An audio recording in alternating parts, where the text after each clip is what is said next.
il ne dit rien du tout, au contraire, il y a le respect de la femme.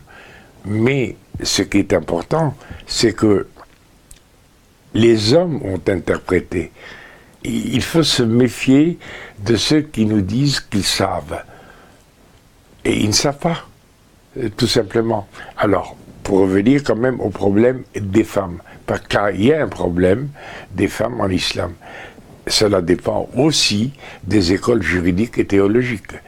On en a retenu 4 à la fin du XIe siècle, puisqu'on a arrêté toute interprétation. Le drame de l'islam sunnite, c'est que on n'interprète plus. Il s'est figé dogmatiquement. Et le renouveau est venu avec des gens qui sont très littéralistes, comme les frères musulmans, islamistes, comme les salafistes, etc. Alors, si on est littéraliste, on est obligé d'interpréter parce qu'il y a plein de contradictions entre les deux périodes de la prédication. Voilà.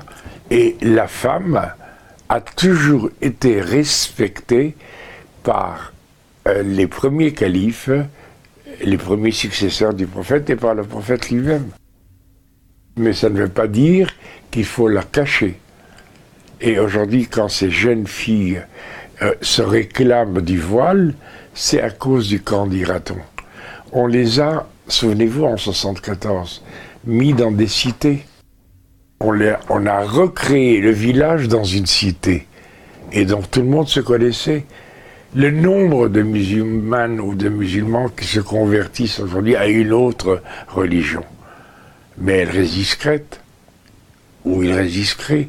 Parce qu'il y a le camp d'Iraton. Et l'éclatement des cités pourrait permettre précisément une bien meilleure intégration.